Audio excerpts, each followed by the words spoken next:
El sector de la salud en el país no solo pasa por una crisis, sino que pasa por una problemática compleja de hace mucho tiempo.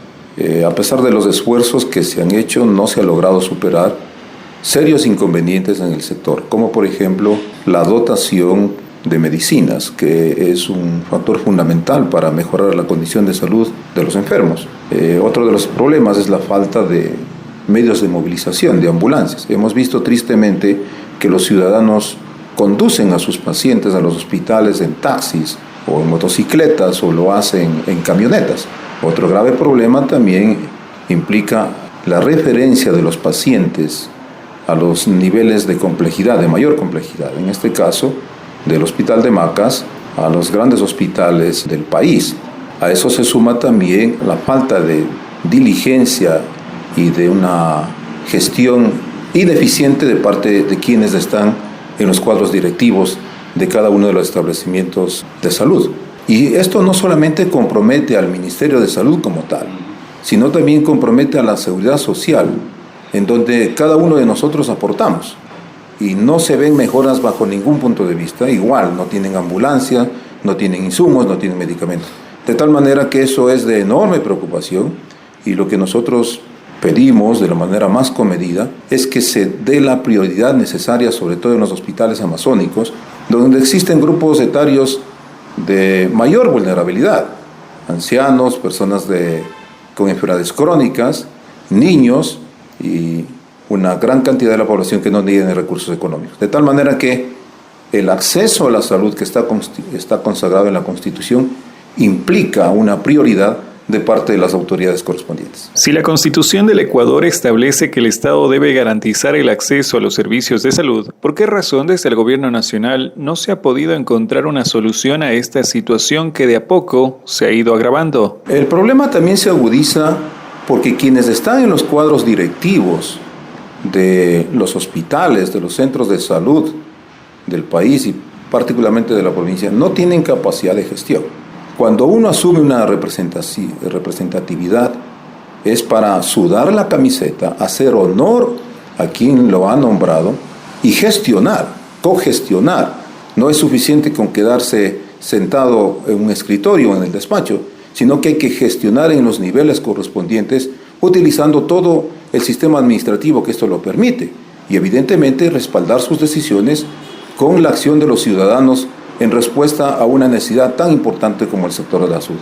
Es inadmisible lo que está ocurriendo, por ejemplo, en la seguridad social, el hospital del día. Más de un mes sin una cabeza, sin un cuadro directivo. O sea, esas cosas no pueden seguir pasando y las autoridades que representan al gobierno en la provincia tienen que hacer las gestiones necesarias y comunicar de este malestar a las autoridades nacionales, en este caso al señor director general del IES y en el caso específico del Ministerio de Salud Pública, al ministro, a los subsecretarios y por ende también a las autoridades máximas del gobierno, el señor presidente de la República, el señor vicepresidente de la República, que también es un médico. Ahora, en nuestra provincia y sobre todo en comunidades como las de Transcutucú, ¿cuáles son las principales emergencias que se presentan y que deberían ser atendidas de manera urgente? Además, según su criterio, considera que el sector de la salud debería declararse en emergencia. Las emergencias se presentan todos los días.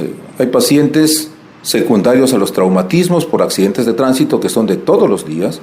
Esos accidentes de tránsito generan problemas álgidos de salud, lesiones de la médula espinal, traumatismos craneoencefálicos, abdómenes agudos, politraumatismos que no pueden ser solucionados a pesar de la buena voluntad y la capacidad que tienen nuestros profesionales. Lo propio ocurre en el área gineco-obstétrica, embarazos complicados, rupturas uterinas. En el caso de los niños, problemas de meningitis, de encefalitis, que no pueden ser resueltos y que necesitan ser trasladados urgentemente a los hospitales del país. En ese sentido, entonces, tiene que haber el espacio suficiente y la equidad para que se mejore el sistema de referencia y contrarreferencia y nuestros pacientes puedan ser trasladados a los hospitales públicos y privados, siguiendo las normativas del Ministerio de Salud Pública. Otro de los grandes problemas que no se avisora solución por falta de visión de quienes administran la salud, es el crecimiento del Hospital de Macas. El Hospital de Macas, que es la principal unidad hospitalaria donde convergen todos los problemas álgidos de salud, Es un hospital que en algunos servicios está colapsado, el servicio de emergencia, el servicio de neonatología, el servicio de obstetricia. Es decir, el espacio físico no ha ido creciendo en función de la demanda de los pacientes y sin embargo no vemos nosotros o no se ha hecho un anuncio en que se haya gestionado, por ejemplo, el crecimiento del hospital vía repotenciación o lo que sería mucho mejor, empeñarse en una ampliación general del hospital que pueda crecer en los terrenos donde el Consejo Provincial todavía los dispone. Este tipo de proyectos ya se presentaron en el pasado, pero no ha habido una continuidad. Yo insisto, se necesita una gestión con voluntad, con esmero, con sacrificio, pensando que uno de los aspectos fundamentales sigue siendo la salud. Si nosotros analizamos, por ejemplo, lo que ocurre en el Transcutugú, donde están las comunidades étnicas, shuar, la problemática es mucho más compleja. Si bien es cierto, se ha aumentado o se ha mejorado algo de la vialidad, pero siguen existiendo grupos de riesgos, niños con desnutrición, madres embarazadas complicadas, pacientes con mordedura de serpientes que necesitan ser evacuados. El hospital de Taiza no tiene la capacidad de respuesta, tiene que ser trasladado al hospital de Macas o en su defecto a los grandes hospitales del país.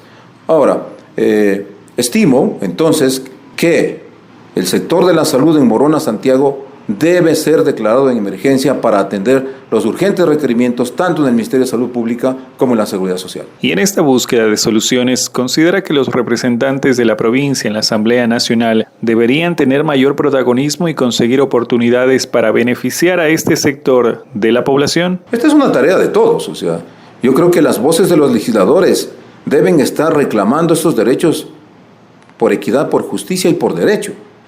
A eso se debe sumar también la acción de quienes representan al gobierno, llámese gobernador de la provincia, llámese alcaldes, prefectos, presidentes de las juntas parroquiales, y también nosotros como ciudadanos a través de la organización que se tiene en los líderes barriales, en las organizaciones médicas. Esta es una tarea de todos. Finalmente, doctor, agradecerle a usted por este tiempo y reiterar el llamado a quienes están encargados del área de la salud en la provincia y el país para que se pueda cumplir de manera eficiente con lo que establece la Constitución. Quiero hacer un llamado a las altas autoridades del gobierno, al señor presidente de la República, al señor vicepresidente de la República, a los ministros de Estado, en este caso ministro de Salud, al presidente del Consejo Superior, para que volquemos los ojos hacia la Amazonía y concretamente a Morona, Santiago, en el tema de la salud, que es un tema palpitante de una problemática diaria, que se asignen los recursos necesarios, pero que también quienes están dirigiendo las instituciones aquí tengan un poco de creatividad, de gestión,